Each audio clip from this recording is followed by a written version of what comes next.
नमस्कार साथियों, गौरव ज्ञान धारा में आपका स्वागत है। आज अपन पढ़ने जा रहे हैं आधुनिक राजस्थान का इतिहास। आधुनिक राजस्थान से मतलब है अपन ने वंश जो है पढ़ लिए हैं। यदि आपके दिमाग में रहता है कि सर अभी तो और भी वंश बाकी है, करौली के यादव बाकी है, भरतपुर के जाट बाकी है, ये बाकी है, पिछले प्रश्न उठा के देखें, प्रश्न पत्र देखें कि कहां से कितने सवाल बन रहे हैं, एग्जाम अप्रोच कहते किसे हैं। जो वहां से सवाल बनते हैं ना, जिससे रिलेटेड वो बनते हैं, उनके स्थापत्य से रिलेटेड या ये मैंने नहीं देखा आज दिन तक करौली के यादव वंश से संबंधित कोई युद्ध पूछा गया हो। मैंने नहीं देखा आज दिन तक भरतपुर के जाट वंश से संबंधित कोई युद्ध मतलब राजस्थान के इतिहास में पूछा गया हो। जहां पे निर्माण कार्य से संबंधित बातें आएगी तो वो स्थापत्य में या महल छतरियां जहां भी पढ़ेंगे अपन उन चीजों को पढ़ने वाले हैं। तो मैं जिस रणनीति के साथ में चल रहा हूं निश्चित रूप से आप लोगों के लिए लाभदायक है और रहेगी। ठीक है, तो अपन जिस सीक्वेंस में जिस तरीके से आगे बढ़ रहे हैं आप आगे बढ़ते चले, मतलब आप देखोगे धीरे धीरे आपका सिलेबस भी कवर होगा और आपकी खुद की जो है समझ विकसित होगी। आज जो पढ़ने जा रहे हैं ये क्लास नंबर, एक्चुअली इस थंबनेल पे गलत आया है और वो वापस चेंज कर देंगे। क्लास नंबर ये 42 है, मैं सही हूं बता देना, 42 ही है। 41 यानी कि जैसलमेर के भाटी वंश तक अपन पढ़ चुके थे और जैसलमेर के भाटी वंश के तुरंत बाद ये क्लास है। ऐसे भी क्लियर कर देता हूं, जैसे भी समझो समझ लो, क्लियर होना जरूरी है।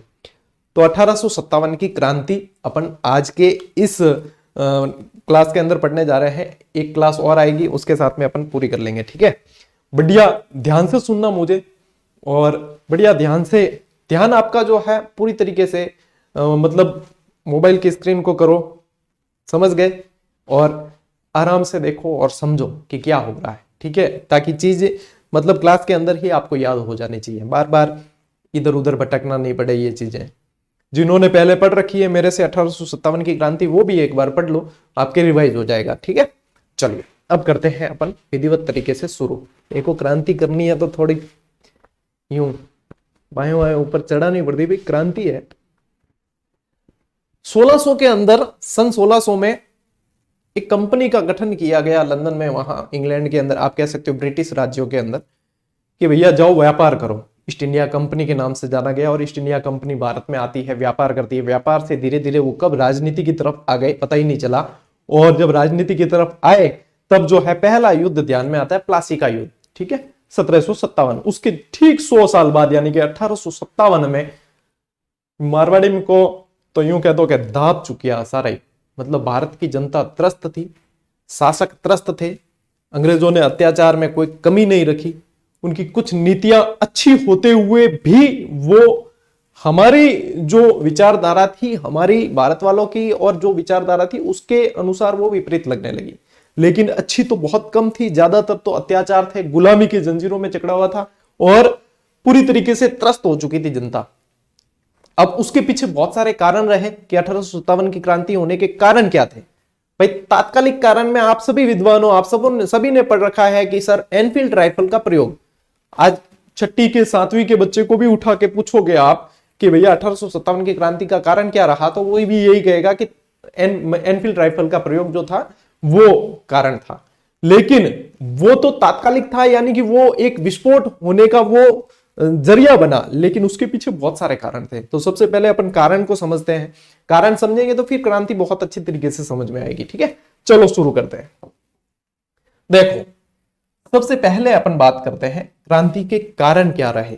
कारण जान लेंगे तो वैसे कारण एग्जाम में किस तरीके से पूछ सकते हैं, आपको मिलान वाले ऑप्शन दे सकते हैं, आपको सुमेलित असुमेलित वाले ऑप्शन दे सकते हैं। ठीक है, मैं थोड़ा सा आपको डिटेल भी बता दूंगा, इसमें आप लोगों की चीजें क्लियर हो जाएगी। ठीक, चलिए देखो, यदि बात करें उस समय गवर्नर जनरल था लॉर्ड डलहौजी। ठीक है, अब देखो किसी को भी लॉर्ड इसलिए कहते थे ना, इनके आगे जो है ये लॉर्ड शब्द लगता था।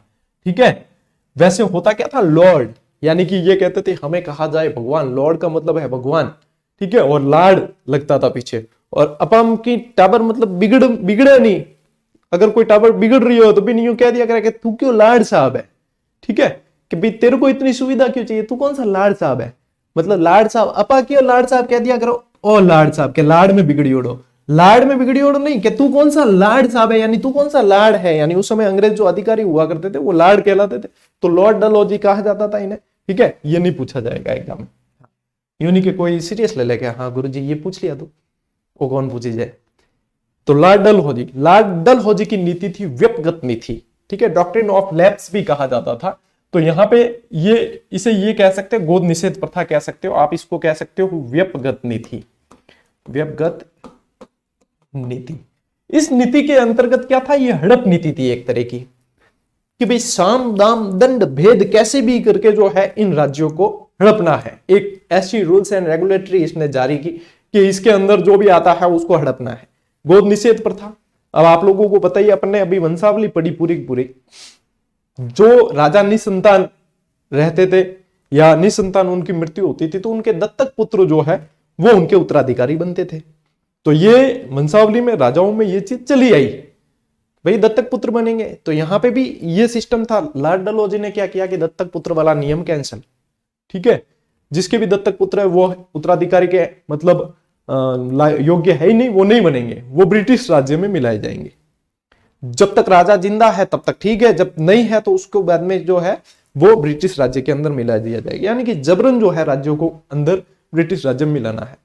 कहीं जहां नई दाल गल रही है तो वहां पे कुशासन का आरोप लगाते हैं कि इनको तो शासन करना आता ही नहीं, ये तो बुरा शासन करते हैं इसलिए मनाओ। अवध को कुशासन का आरोप लगाकर मिलाया गया। नवाबों की पेंशन बंद कर दी गई। बहुत सारी चीजें जो डलहौजी ने की वो भारतीय शासकों के लिए और जनता के लिए दोनों के यूं कह सकते हो आपकी विरोध का जो है इसको डलहौजी का पात्र बनना पड़ा, ठीक है। तो यहां पे गोद निषेध और कुशासन का आरोप लगाकर इसने जो है हड़पने के प्रयास किए। तो राजा वगैरह खिलाफ हुए, ठीक है। अब देखो आर्थिक कारण, कि सर आर्थिक कारण क्या रहा होगा, तो आर्थिक कारण ये रहा है कि कंपनी की नीतियां क्या थी। मैं जहां पे कंपनी शब्द बोलूंगा ना वहां पे आपको ध्यान रखना है कि ईस्ट इंडिया कंपनी, भाई कंपनी की नीतियां ये थी कि यहां का जो माल है, ठीक है, अब अंग्रेजी फैक्ट्री में बना हुआ माल वो यहां बिकना चाहिए और यहां पे सस्ता बेचेंगे और यहां का माल जो है वो महंगा होगा तो कोई भी नहीं खरीदेगा। अब जैसे खादी बहुत महंगी थी तो खरीद नहीं सकते, वहां विलायती वस्त्र यहां पे आके बिकता, सस्ता था वो बिके। तो इस वजह से क्या हुआ कि यहां के उद्योग धंधे ठप होने लगे, यहां के कारीगर, यहां के मजदूर जो है बेरोजगार होने लगे। तो जनता आर्थिक रूप से परेशान होने लगी। दिखती बात है कि जनता विरोध करेगी। तो ऐसे आर्थिक कारण भी रहे हैं, ठीक है। इसके अलावा यदि बात करें धार्मिक कारण, तो जैसे 1833 का चार्टर एक्ट भी आया और इसमें क्या हुआ, ईसाई मिशनरियों को बढ़ावा दिया गया।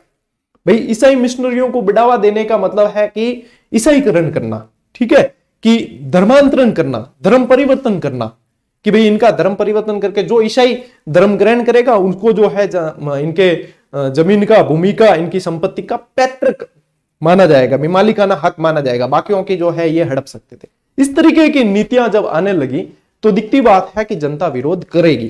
भाई धीरे धीरे, एकदम धीरे धीरे जो है पापरो गड़ो भरी जाए, तो आने भी पापरो गड़ो धीरे धीरे भरी है, बाद में फूटता तो बाद में है वो, भाई पाप का गड़ा फूटता है लेकिन बाद में फूटता है। ये 1857 की क्रांति है ना, ये 1857 में ही भारत आजाद हो सकता था यदि क्रांति सभी जगह एक साथ हुई होती और सभी राजाओं ने सहयोग किया होता क्रांतिकारियों का। लेकिन अपने क्या है, अभी भी ये चीज चलती है कि सपोर्ट हर किसी को हर कोई करता नहीं, स्वार्थ बीच में आ जाता है, स्वार्थ आड़े आता है। मैं इसको सपोर्ट क्यों करूं, मेरा क्या स्वार्थ इसमें, मुझे क्या फायदा।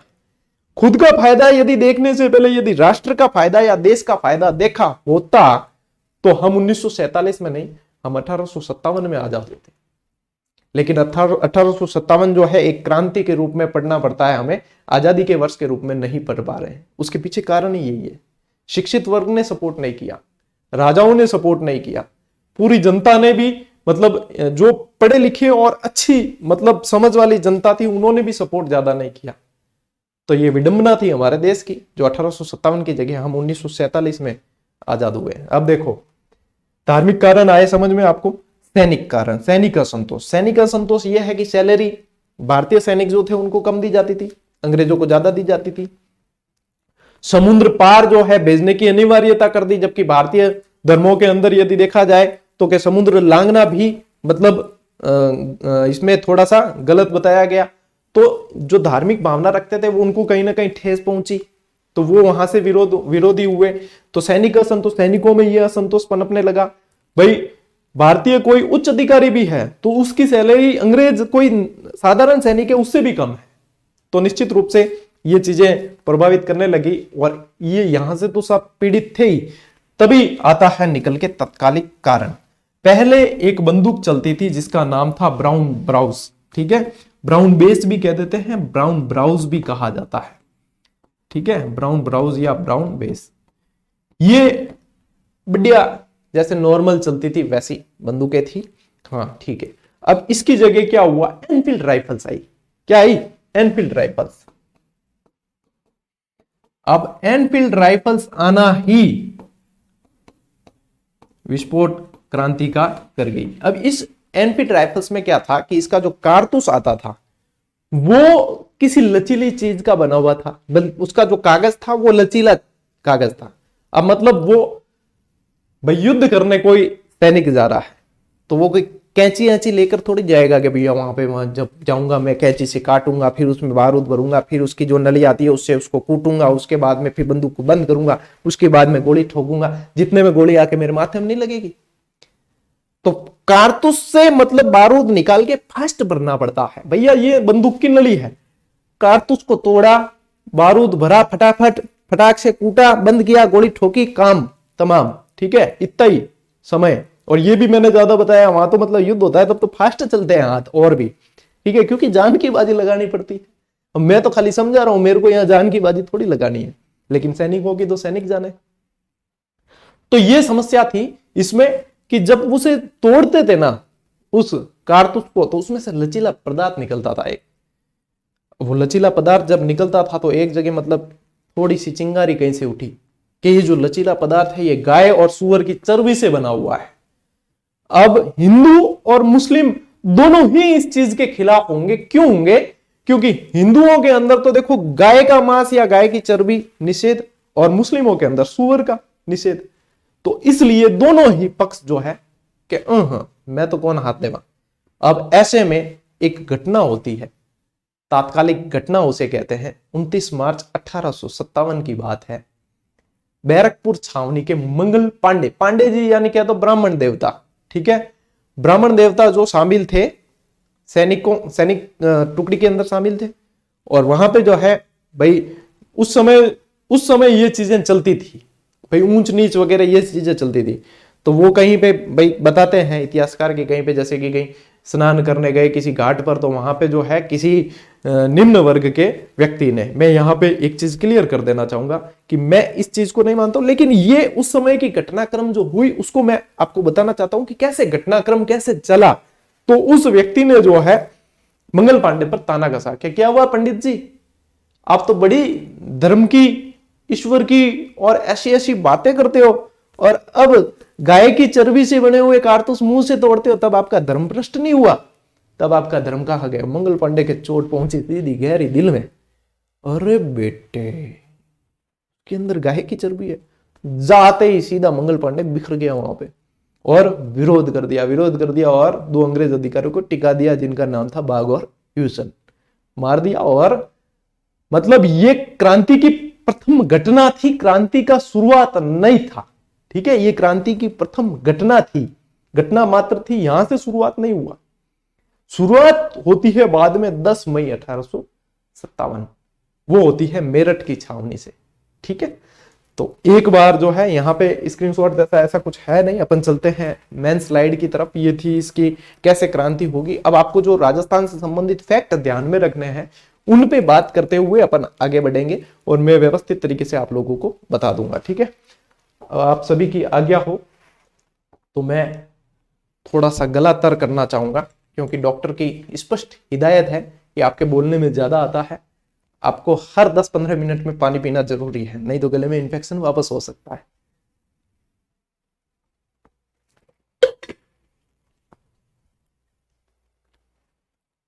चलिए, मतलब गला, डॉक्टर के कहने का मतलब है कि गला जो है सूखना नहीं चाहिए, उससे फेरिंजाइटिस होता है गले में। अब डॉक्टर ने नाम बताया तब पता चला कि भाई ये भी होता है। चलो, ये अलग पार्ट है, ये आपको एग्जाम में नहीं पूछा जाएगा।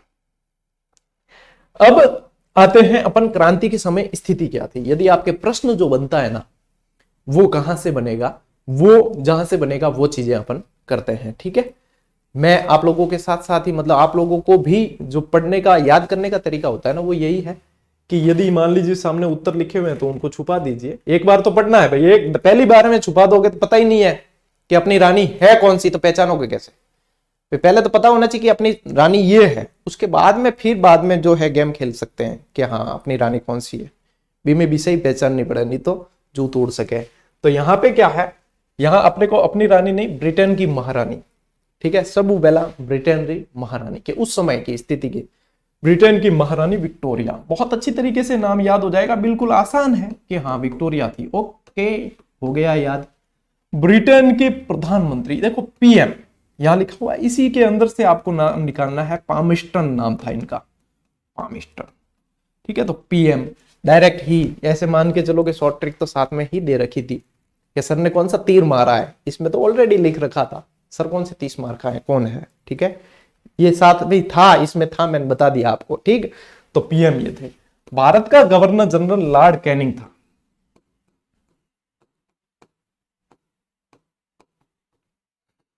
लॉर्ड कैनिंग इसके बाद में 1857 की क्रांति के बाद वायसराय के नाम से जाने जाने लगे। ठीक है, और दयालु गवर्नर जनरल कहा जाता है इसे, क्योंकि 1857 की क्रांति में जितने भी मतलब सैनिकों को बाद में कैद किया गया था ना, इसने रिहा कर दिया था, इसलिए इसे बाद में दयालु गवर्नर जनरल के नाम से भी जाना गया। ठीक है, भारत में क्रांति का नेतृत्व किसने किया? अभी भारत में बात यहां पे अभी भारत की चल रही है। ठीक है, भारत में नेतृत्व करने वाला अब कौन करेगा बताओ? कोई ना कोई राजा ही करना चाहिए। और उस समय भाई मुगल डायनेस्टी थी, राजा भले नाम मात्र का हो लेकिन था, तो मुगल बादशाह था बहादुर शाह जफर।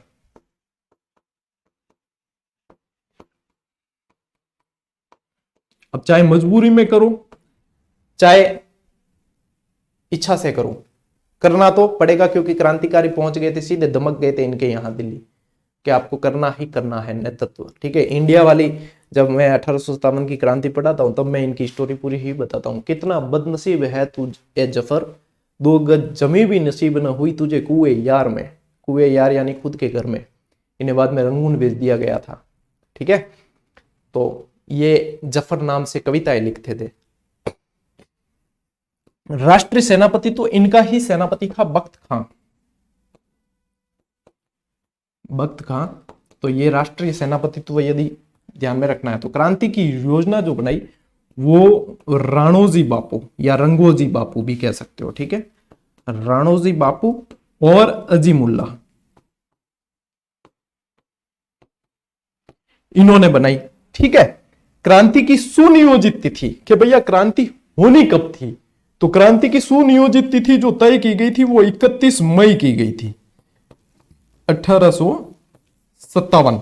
लेकिन क्रांति के विफल होने के पीछे सबसे बड़ा एक कारण यही है कि 31 मई से पहले 10 मई को क्रांति हो गई, यानी क्रांति प्रारंभ की जो तिथि है वो 10 मई है, 10 मई 1857। भाई 10 मई को ही क्रांति हो गई। अब आपकी एग्जाम की डेट मान लीजिए कि 31 मई है और अचानक से 10 मई को ही पेपर हो जाए तो आधों को तो खबर ही नहीं लगेगी, दे ही नहीं पाएंगे एग्जाम। तो ये भी कारण रहा कि कई जो है स्टूडेंट एग्जाम दे नहीं पाए थे, ये वाला है ना, इस वजह से भी ये जो है एग्जाम फेल हो गया। एक तरह का एग्जाम ही था ये भी, भाई अंग्रेजों को बाहर निकालने का एग्जाम, कितनी ही जान चली गई, इससे बड़ा क्या एग्जाम होगा। ये चीजें याद रखना। राजस्थान का एजीजी, देखो एजीजी कहते किसे थे? Agent to governor general. भाई गवर्नर जनरल सभी जगह नहीं पहुंच सकता था, प्रधानमंत्री सभी जगह नहीं पहुंच सकता, इसलिए हर राज्य में मुख्यमंत्री होते हैं, राज्य सरकार चलाते हैं वो। गवर्नर जनरल सभी जगह नहीं पहुंच सकता था, इसलिए उनका एक एजेंट टू गवर्नर जनरल के नाम से होता था भाई अलग अलग राज्यों में। ठीक है, तो राजस्थान के अंदर 1832 के अंदर agent to governor general AGG का पद सृजित किया गया, मुख्यालय बनाया गया। और यहां पे पहला जो एजीजी बना था वो लॉकेट बना था, मिस्टर लॉकेट। ठीक है, उसे बनाया गया 1845 के अंदर। इसका मुख्यालय पहले तो यहाँ पे तो अजमेर में स्थापित किया गया। देखो यहाँ एजीजी का मुख्यालय जो था राजस्थान का, एजीजी उस समय 1857 की क्रांति के समय पैट्रिक लॉरेंस था, और एजीजी का मुख्यालय जो था वो अजमेर था।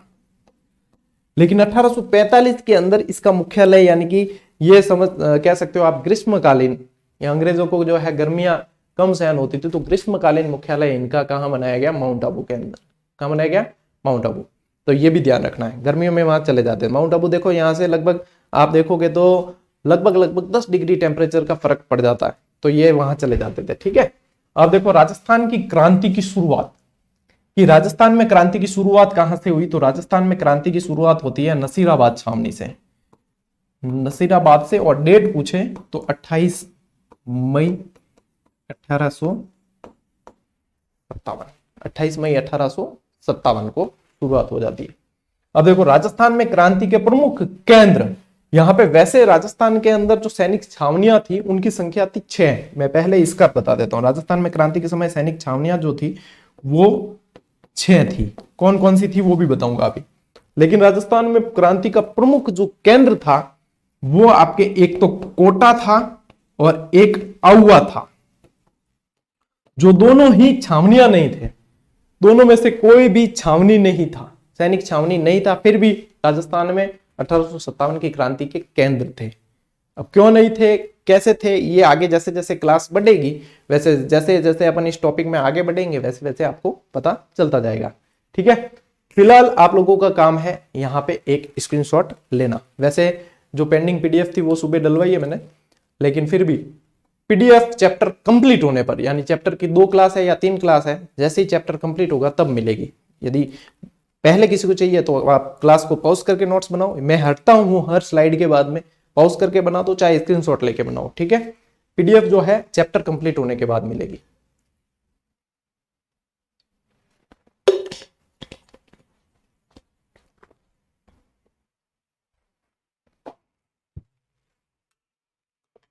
इतनी बात समझ में आ गई?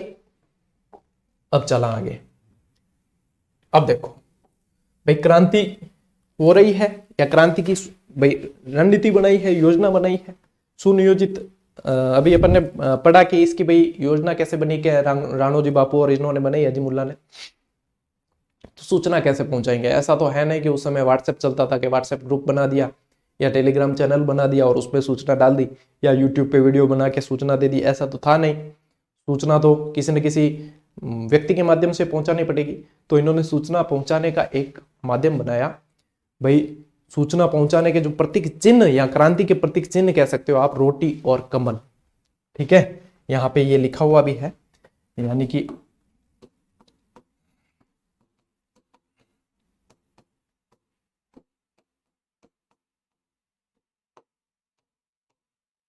अब ये क्या सीन था रोटी और कमल का, कि देखो जैसे सैनिकों के अंदर तो कमल और आम जनता में रोटी।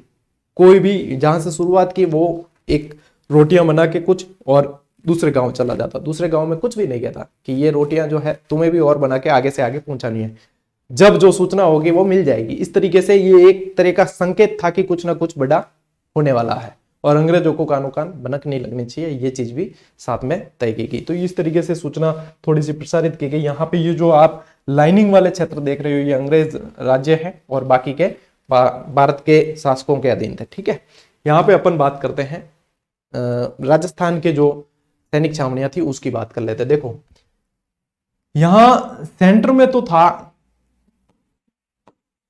अजमेर, जो ये कह सकते हो कि अंग्रेजों का केंद्र था, यानी कि शस्त्रागार था। यहां पे ही बारूद वगैरह सब कुछ यहीं पड़ा था। ठीक है, इसी के जस्ट पास में थी नसीराबाद और ब्यावर।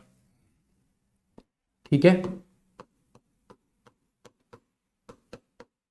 नसीराबाद और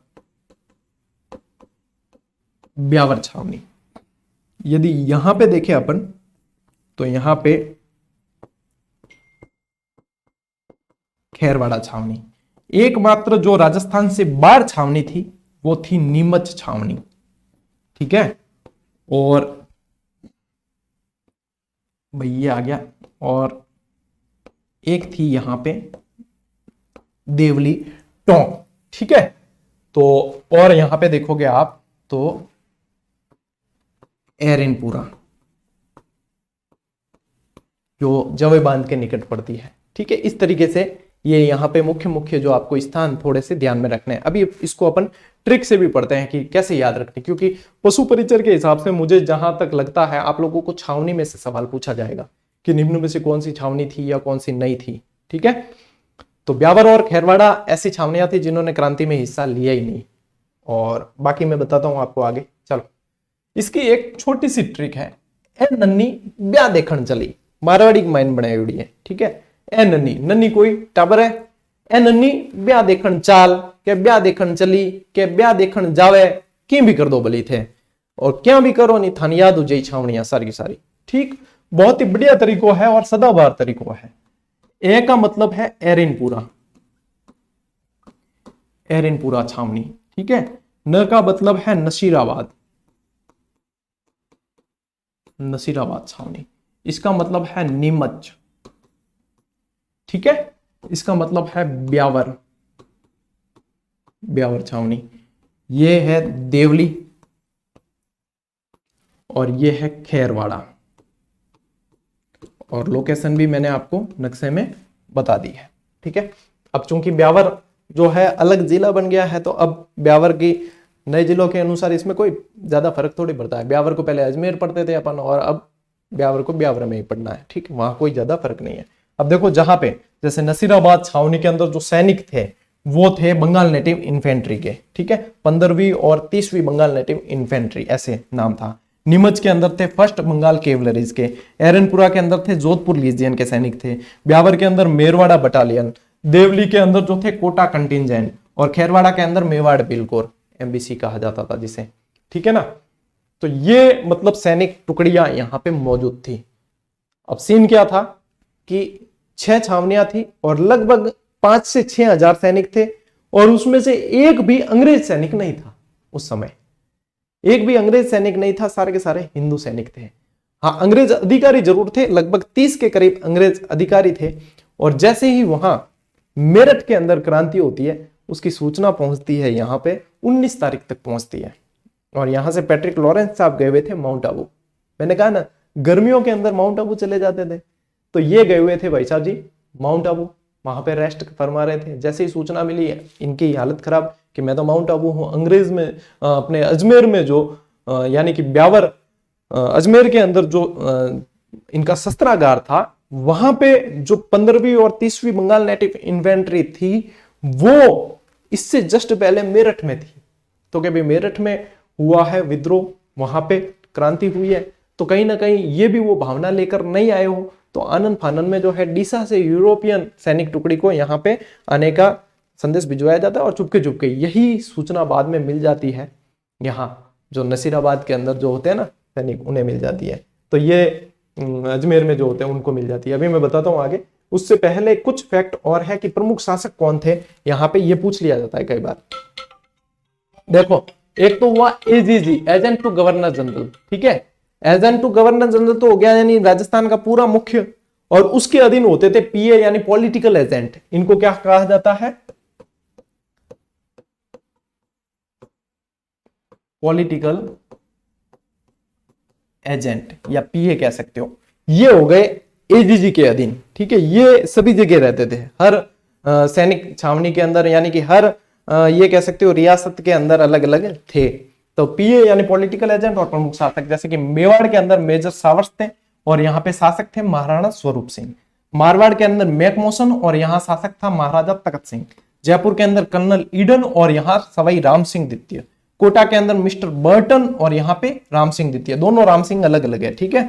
सिरोही के अंदर जेडी हॉल और केंद्र शासित ये प्रदेश था यहाँ पे, ठीक है ना। ये केंद्र शासित प्रदेश के अंदर यहाँ पे कर्नल डिक्सन, जिन्होंने ब्यावर को बसाया वो भी कर्नल डिक्सन थे, और ये भी केंद्र शासित प्रदेश के अंदर आता था।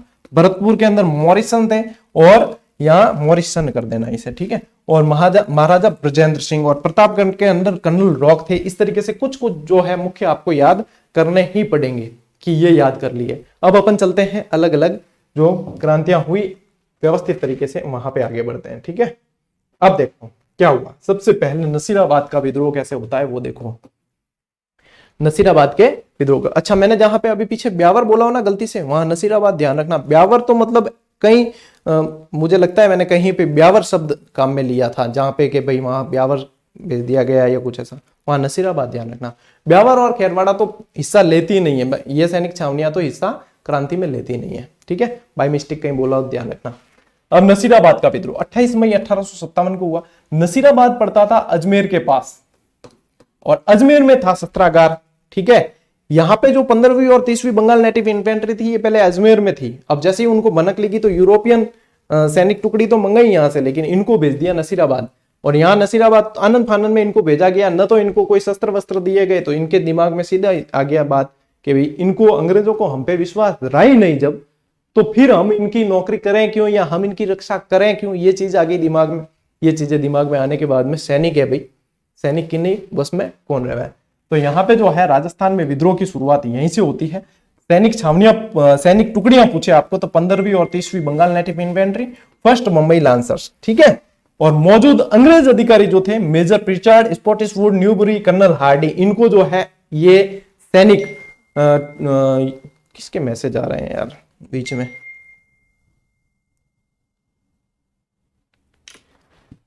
तो इनको जो है ये सैनिक बाद में मार देते हैं और उसके बाद में दिल्ली की तरफ आगे बढ़ते हैं। ठीक है, तो ये सीन रहता है यहाँ पे। अब कैसे हुआ ये मैंने बताया कि भाई ये गए हुए थे पैट्रिक लॉरेंस, माउंट आबू गए हुए थे, फिर ये इनके मन में जो है ये चीजें उत्पन्न हुई और ये चीजें उत्पन्न होने के बाद में जो है इन्होंने विद्रोह कर दिया। तो ये चीजें ध्यान रखनी। प्रमुख क्रांतिकारी जो था बख्तावर सिंह था, यहाँ ये नेतृत्वकर्ता पूछते हैं कई बार।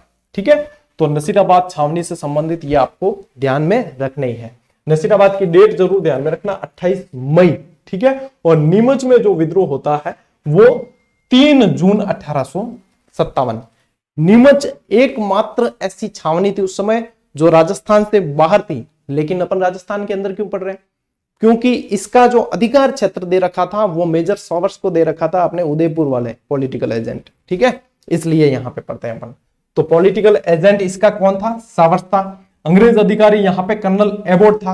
अब कर्नल एबोट ने क्या किया, कर्नल एबोट को यहाँ पे लगा डर, भाई इस क्रांति की जो सूचना कर्नल एबोट को मिली, तो कर्नल एबोट को लगा कि भैया कहीं अपने यहाँ भी सैनिक भड़क नहीं जाए, तो अपन यहाँ पे एक काम करते हैं, अपन इनको शपथ में बांध देते हैं। भाई अपार मारवाड़ में भी क्या करा कि होगन दिला दी ना, कसम खिलवा दी, तो फिर वो क्या है ये काम नहीं करेगा, तो क्या अपन इसको शपथ में बांध देते। तो उसने क्या किया, उसने खुद ने भी भाई जो है बाइबिल की शपथ लेने की ऐसे मतलब किया नाटक, और मुसलमान जितने सैनिक थे उनको कुरान की, और हिंदू जितने थे उनको भगवत गीता की शपथ दिलाई। क्या आप सभी शपथ लीजिए कि ऐसा कुछ भी कोई भी यदि भविष्य में घटनाक्रम होता है तो आप अंग्रेजों के प्रति वफादार रहेंगे।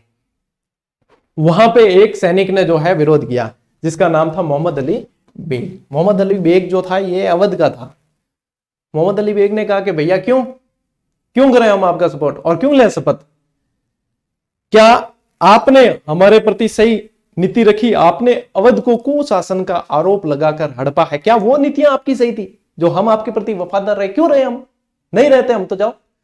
तब जैसे जैसे समझा जा रहे भैया शांत शांत शांत, ऐसा कुछ नहीं, आप हम साथ में उठते बैठते हैं खाते पीते, ऐसा कुछ भी नहीं, ऐसे करके इसको शांत किया। लेकिन ये शांत होने वाले थोड़ी थे, जब दिमाग में बीज आ गए तो आ गए।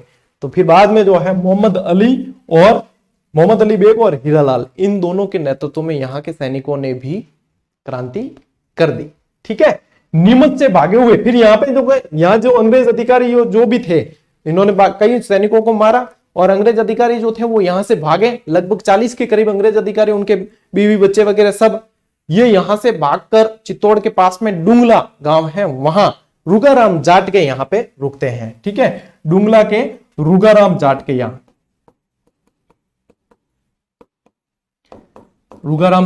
रुकते हैं। तब भी क्या करते हैं, डुंगला को सैनिक जो है क्रांतिकारी सारे चारों तरफ से घेर लेते हैं। लेकिन यहां पे घेरते हैं तब तक जो है उदयपुर के स्वरूप सिंह, राणा स्वरूप सिंह और सावर्स जो है इनको बचाने आ जाते हैं। इनको यहां से बचाकर जग मंदिर में, पिछोला जेल के अंदर जग मंदिर के अंदर ठहराते हैं, और वहां पे इनको सुरक्षित रखा जाता है। ये पूछा जाता प्रश्न, ठीक है, कि इनको कहां ठहराया गया था।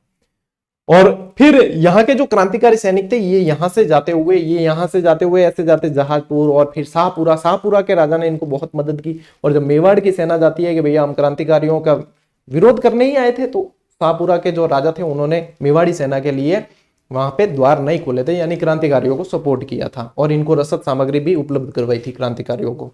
फिर ये यहां से जो है देवली टोंक और फिर आगरा होते हुए दिल्ली की तरफ बढ़ते हैं। तो देवली के सैनिकों ने भी नीमच के क्रांतिकारियों का साथ दिया था। ठीक है, तो नीमच के क्रांतिकारियों का साथ देने में देवली, ये पूछा जाए ना, ध्यान रखना कि देवली के सैनिकों ने भी साथ दिया था इन्हें। अच्छा, ये डेट ध्यान रखना, 3 जून। ठीक है, 3 जून 1857। तो इस तरीके से नसीराबाद और नीमच ये दोनों आज अपन ने पढ़ लिए हैं। अब अगली जो नेक्स्ट क्लास आएगी उसमें अगली क्रांति से रिलेटेड अपन पढ़ेंगे। आज की ये जो क्लास है वो अपनी यहीं पे, ठीक है, यानी कि 1857 की क्रांति की अपन ने विधिवत तरीके से शुरुआत कर ली है और पढ़ी है बेहतर तरीके से। और अब भाई मैं तो ईश्वर से यही प्रार्थना करता हूं कि क्लास में व्यवधान नहीं आए, क्योंकि अभी दिसंबर के लास्ट जो 2023 का जो दिसंबर था उसके लास्ट 15 दिन है ना, वो तो मेरा जीव जानता है कि मैंने कैसे क्लास ली है। बाकी व्यवधान आए हैं बहुत सारे, ठीक है, क्योंकि अपना जब से चैनल बना है तब से नियमितता का रिकॉर्ड रहा है कि नियमितता अपन तोड़ते नहीं है और व्यवस्थित तरीके से ही विद्यार्थियों को क्लास देने का प्रयास करते हैं। लेकिन मैंने हमेशा से कहा भी यही है कि जब तक मेरा स्वास्थ्य यदि मेरे साथ है तब तक मैं क्लास में कोई भी ब्रेक आने नहीं दूंगा। हाँ, स्वास्थ्य ही साथ नहीं दे, जो आप भी देख रहे हो 2.5-3 साल से चैनल से जुड़े हो, जो अभी 2023 के लास्ट 15 दिन में ही हुआ है, बाकी अपन ने कहीं क्लास ब्रेक की नहीं 3 साल में, तो हो जाता है कभी। और अब 2024 में नहीं हो ब्रेक वापस, यही ईश्वर से प्रार्थना है। आप लोग भी दुआ करना यही कि हाँ अब ब्रेक नहीं हो, तो भी देखो दुआ कर देंगे सब कुछ। आप लोगों को जीके तो याद करवा दिया काफी कुछ, तो और भी करवा देंगे। ठीक है, आप लोगों का स्नेह प्रेम सहयोग बना के रखना और प्रैक्टिस करते रहना साथ में, बाद में फिर भारी पड़ेगा सब एक साथ। ठीक है, और पीडीएफ चैप्टर कंप्लीट होने पर मिलेगी। ठीक, पढ़ो बढ़िया, मौज करो, राज करो। मिलते हैं अगले वीडियो में, अगली क्लास में। तब तक के लिए राम राम, जय हिंद।